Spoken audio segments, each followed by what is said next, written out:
alegria estar aqui nesse espaço tão especial. Essa voz rouca é normal ou tá mais normal, rouca? é normal. Essa voz assim. Alegria estar com vocês, sou cantor missionário católico, há 15 anos aí na estrada, cantando, evangelizando também. Trabalho também com cura interior. Sério? Alegria estar aqui. Eu sou de Goiás, interior do Goiás, cidade chamada Morrinhos, cidade pequena, 40 mil habitantes. Infância Nasci como? Brincar lá. na rua? Brincando na rua, só que nessa infância, por isso que eu trabalho a cura interior, nessa infância eu fui rejeitado pelos meus pais. Por quê? Já desde a infância, assim. Meu pai trabalhava muito, meu pai era escravo do trabalho. O que Então ele era fazia? de 7 da manhã às 11 da noite, ele trabalhava em uma lanchonete.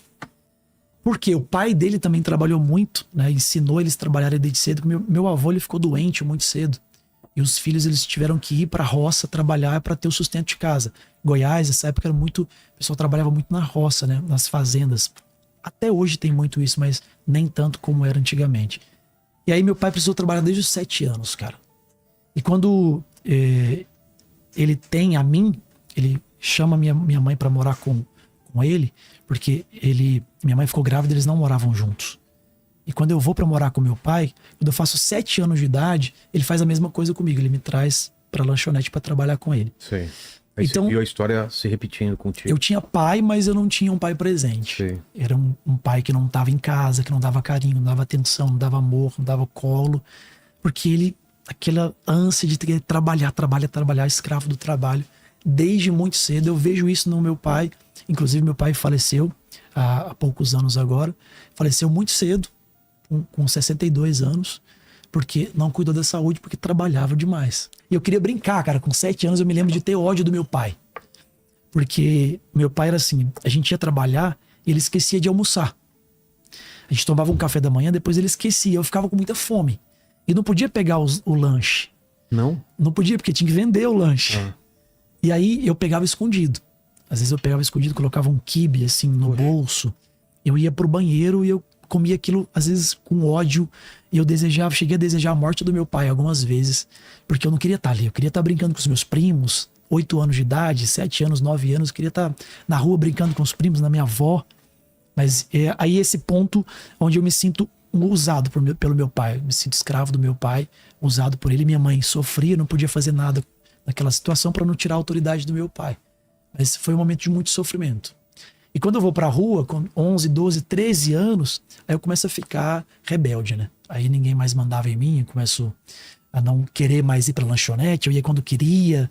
E quando eu ia, eu pegava o dinheiro do meu pai para depois pagar droga pros amigos, pagar bebida. E aí foi essa fase, assim, de 7 aos 15 anos de idade. Eu acredito que, como cristão católico, eu acredito que o demônio trabalhou muito para destruir a minha vida. Eu acredito muito que diz lá em Jeremias que Talvez. o Senhor escolheu desde o ventre da mãe. É isso que eu ia falar, porque ele sabe o plano, né? Ele sabe que você tinha uma missão. Exatamente. Acredito que ele sabia que eu era escolhido, então ele trabalhou de várias formas para me destruir. E quando que foi que você teve alguma experiência com De Deus? 15 para 16 anos. Até aí nada. Até aí nada. Até os 15 anos. E até quando você caiu na rua, você rejeitava a igreja e tudo mais. Rejeitava, com certeza. E aí muito Teve mais. alguma chance? Né? Alguém veio falar, nesse momento, alguém veio falar de Deus, Jesus, de Deus com você? Eu até ia na igreja. É mesmo? E às vezes eu até cantava. Mas para aparecer. Para ficar bonitinho ali, né? Mas rejeitava completamente as coisas sérias de Deus. Quando eu faço 15 anos para 16, começou um evento lá na minha cidade que chamava Segue-me. Inclusive esse evento tem no Brasil inteiro. E era um evento que muitos jovens iam. E eu falei, cara, eu preciso ir nesse evento. Esse evento da igreja aí, eu preciso ir. Porque as menininhas estavam lá, né? A galera tava lá. E eu fui para esse evento não para buscar a Deus, mas fui para esse evento para estar com a galera, com a turma. Sim. E ali naquele evento, o meu padrinho, o meu tio, primo, tio, padrinho, ele pregou a palavra e ele contou do testemunho dele, de como ele tinha tido uma experiência com Deus.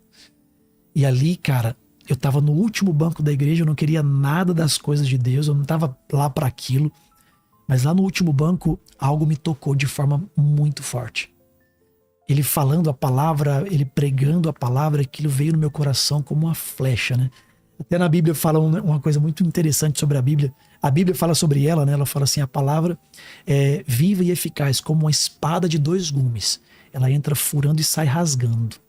Isso diz na palavra de Deus. Aquele dia eu tive a experiência, essa experiência. A palavra foi entrando no meu coração. Eu acredito que ela foi furando e saiu rasgando porque eu comecei a chorar sem querer. Você já chorou sem querer? Claro. Quando você não consegue conter as lágrimas, eu olhava pro lado e falava, cara, vão tirar a onda de mim, né? Tô aqui, jovem, chorando. Para que eu tô chorando? Mas algo estava acontecendo espiritual dentro de mim. E aí eu comecei a chorar de uma forma compulsiva. E aí eu tive uma experiência com a música. Aí tá a minha primeira experiência com a música. Porque uma menina cantou uma música ali. E do meio da música pra frente, a voz dela mudou. E aí era como que Deus estivesse cantando pra mim. Não era mais só uma música? Não era uma música, não era a voz feminina mais. Sério? E era só aquela menina que tava cantando, cara. E ali foi a primeira experiência sobrenatural que eu tive na minha vida, assim. Uma experiência espiritual muito profunda, porque eu não era de igreja. Eu não tinha experiências desse mundo espiritual. Então não era coisa da minha cabeça. Eu tava no último banco, aquela música veio, e a música, a letra dela é exatamente Deus cantando para as pessoas. E aí a voz mudou, cara. Aquilo me tocou de uma forma muito louca, muito profunda, muito intensa. E aí depois desse momento eu tive várias experiências depois com o Espírito Santo, fui batizado no Espírito, mas depois dessa experiência eu nunca mais fui a mesma pessoa.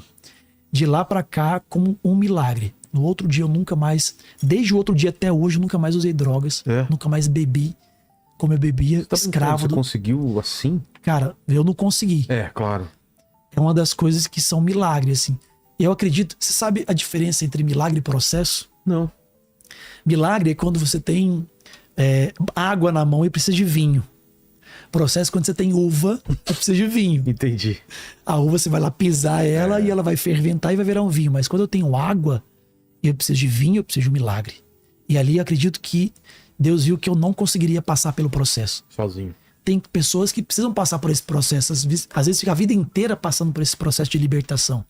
Acho que Deus olhou e falou assim, esse menino não vai dar conta de passar pelo processo que ele precisa, então eu vou fazer um milagre. E Deus fez um milagre. Já tem mais de 25 anos que nunca mais eu coloquei drogas no meu organismo. Pô, que bom, Deus cara.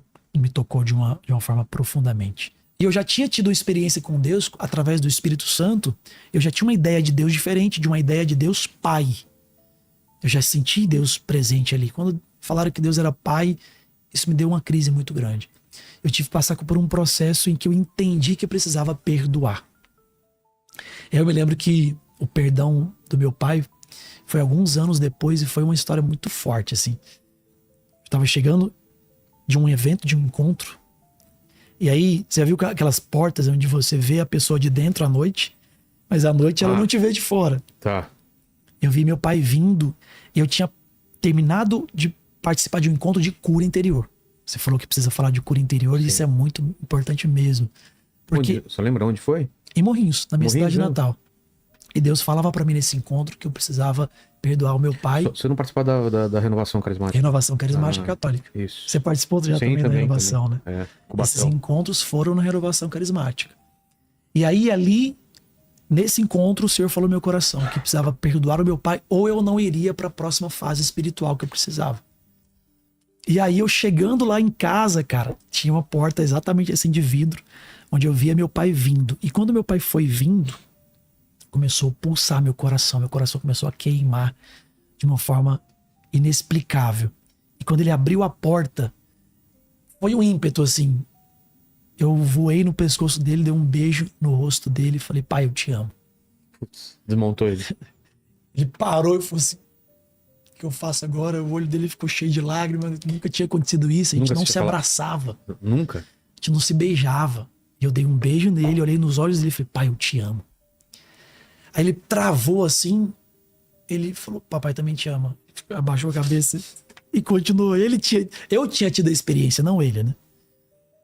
E começou a história da música, né? E aí a música veio na minha vida, voltando lá na questão do meu pai, a música veio, eu tive que sair da minha cidade para a capital do meu estado. E aí eu fiquei um pouco mais distante do meu pai. Depois veio a música, comecei a fazer shows, eventos, comecei a crescer profissionalmente. E aí o meu pai fica doente, muito doente. Eu morava na capital do meu estado, em Goiânia. Eu tive que levar o meu pai para casa. E aí é muito bonito isso, porque o meu pai não cuidou de mim quando eu era criança, mas eu tive a oportunidade de cuidar do meu pai quando eu era adulto. É. E aí o meu pai chega em casa e tem uma cena muito forte pra mim, que foi eu fazer a barba do meu pai. Você já teve essa experiência, Vilela, Não. de fazer a barba do seu pai? Cara, é algo muito profundo, porque a gente não se olhava nos olhos, né? A gente não teve essa experiência de proximidade de olho no olho. E aí eu fiz a barba do meu pai doente, não conseguia nem fazer a barba, tava bem debilitado. Eu olho nos olhos dele, ele tirando os olhos, eu olhando nos olhos dele. Naquela hora eu entendi que eu tinha perdoado. Então eu entendi que o perdão não é um acontecimento isolado. O perdão é um processo. A cura interior, ela é um processo que vai acontecendo. Naquele dia eu fiquei muito emocionado porque eu agradeci a Deus a oportunidade de amar o meu pai antes dele morrer. Foi o último instante que eu tive para amar o meu pai com atitudes. Eu amava meu pai. Minha mãe me amava, meu pai me amava. Mas o que vale o amor se eu não posso dar ele em atitudes? Pois é. Se eu não posso amar concretamente, de que vale o amor? Falar que ama vale o quê? Se eu não posso dar um carinho, dar uma atenção, dar um abraço, olho no olho. E meu pai estava ali, eu fazendo a barba dele, olhando nos olhos dele, e eu senti que tinha perdoado completamente o meu pai. Foi um processo, mas foi uma vitória. Eu podia amá-lo ali. Eu acompanhei meu pai até UTI, até o fim da vida dele. Meu pai no fim da vida sofreu muito. Acredito que ele foi um processo de conversão muito grande para ele. Me lembro do meu irmão contar, às vezes meu irmão ficava com ele, tinha um quadro de Jesus misericordioso, e às vezes ele olhava para aquele quadro e falava: Jesus, eu confio em vós, que é a frase que tem no quadro, assim, né? Foi a época que ele teve para voltar para Jesus. A doença foi um instrumento de Deus para ele voltar para Deus, para ele reconhecer que precisava de Deus. E ali, no leito de morte do meu pai, interessante, e meu pai não ia embora, cara. Ele doente, já na UTI, entubado. Os médicos falavam: vem pra cá, porque dessa noite ele não passa. Vem pra cá, que dessa noite ele não passa. Mas ele não morria. Teve um dia que eu senti que eu precisava falar isso pra ele. Eu falei: pai, eu já te perdoei completamente. O senhor não precisa ficar agarrado a nada aqui. Vai em paz. Jesus te espera. E aí passou um dia, ele faleceu. Ele foi. Então o processo foi muito grande, né? Às vezes, eu fico pensando, às vezes meu pai poderia ter morrido, eu poderia não ter perdoado ele, né? Como isso seria doloroso não ter perdoado meu pai. Em algum momento você já sofreu uma opressão do maligno pelos trabalhos que você faz na sua vida cristã? Você sente isso às vezes? Sinto. Existe isso Como muito. diferenciar de coisas normais para saber que é espiritual? Se é um problema realmente da vida ou se é espiritual? Cara, essa é uma pergunta muito frequente, né? Como ouvir Deus, né? Como saber se é Deus, se é o demônio? Eu falo que tem 3 vozes que falam conosco. A voz humana da nossa mente, a voz de Deus e a voz do demônio. Tem coisas que acontecem que não dá pra explicar. O que dá pra explicar, eu faço um exercício de acreditar que é da minha cabeça ou é algo emocional. Agora, quando não dá pra explicar, eu faço o exercício de entender que é algo espiritual, que é do mundo espiritual. Por exemplo, te dou um exemplo. A gente comprou uma casa agora. E nessa casa tinha um quarto de bagunça. Sabe aquele quartinho de garagem? Você chega ali e ele foi feito só pra bagunça mesmo. Sim. E existem alguns estudos de Shalom, estudos do judaísmo cristão, que fala que não se pode ter bagunças em casa. E aí eu cheguei naquele quartinho e falei: cara, o que eu posso fazer aqui para que não seja um quarto de bagunça? Aí veio no meu coração: faça uma capela.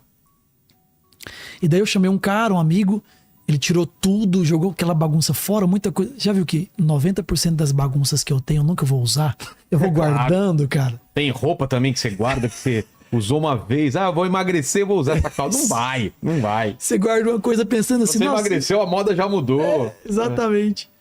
E aí a gente jogou quase tudo fora, ele fez a capela, ficou lindo aquela capela, e eu fui orar naquela capela. E eu acendi exatamente uma vela. Eu tenho muita história com vela, por isso que eu trouxe essa vela aqui pra você. Vai que acontece algumas coisas espirituais com essa vela aqui depois, né? Amém. Pensou? Ela Mas sai aí- dizendo na mesa. É. Só que aí eu entrei pra orar e acendi 2 velas novas naquele ambiente novo. E foi a primeira vez que eu estava orando ali. E me consagrando a Deus, buscando a Deus. E as 2 velas explodiram, cara. Fizeram no fogo da vela, foi assim. E apagaram. Pensei, cara, isso aí é coisa da minha cabeça, aconteceu do nada, né? Eu fui lá e acendi de novo a vela e comecei a orar. E orando, e a vela mais uma vez. As 2. E apagaram. Fizeram um fogo mais ou menos dessa altura e apagaram. E, cara, isso aqui não tem como explicar. Não tem vento dentro da capela, não tem ar-condicionado, não tem nada aqui, e isso explodindo desse jeito. Eu entendi que aquele local precisava de oração. Eu não sei o que foi feito ali dentro, eu não sei quais consagrações foram feitas. Então, sim, muitas coisas espirituais acontecem também em missões, em encontros, onde nós estamos trabalhando com cura e libertação, com restauração, pessoas são libertas. Sim, muitas coisas espirituais acontecem. Mande. Ô, Romer, tem mais pergunta aí? Temos sim. O Paulo Henrique Silva, ele perguntou como você enxerga o papel da música católica no processo de cura interior. Cara, isso é muito forte, essa pergunta é muito forte, porque a música, está comprovado isso aí. Já teve acesso a esses estudos aí de Harvard sobre música? Não. Tem E estudos, plantas, cara. essas coisas? Não, música. Tem estudos de Harvard que diz que crianças em fase terminal de câncer, onde nem a morfina tirava a dor, a música foi capaz de abaixar até 90% da dor dessas crianças, cara. Então tem vários estudos sobre música, Harvard, Europa também, algumas universidades da Europa sobre música. Quem tá curioso aí pode dar um Google e ver os estudos que usaram música até mesmo na UTI para cura, para diminuição de dor, pessoas que superaram até depressão através da música. Tem vários estudos interessantíssimos. Então a música em si já é poderosa. Agora, quando você coloca a palavra de Deus na música, lembra que eu falei antes, né? A Bíblia diz que a palavra é como uma espada de 2 gumes, ela entra furando e sai rasgando.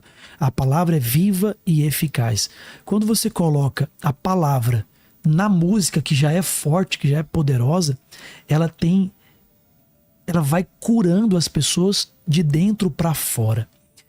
Tem também alguns estudos que dizem que a música é o meio mais rápido de se chegar ao inconsciente e subconsciente de uma pessoa. E a música católica nada mais é que uma música que carrega a palavra de Deus. Como eu cantei aqui agora, a passagem do cego Bartimeu cantada, outras músicas minhas, eu procuro todas as músicas, sempre tem uma passagem bíblica nelas, porque a palavra é o próprio Deus agindo ali. Então, com certeza, ela entra curando, porque Deus cura, Deus restaura, Deus transforma as pessoas. Então, a música feita nesse sentido, a música que é uma música oracional, que contém a palavra de Deus, ela entra curando as pessoas de forma muito profunda.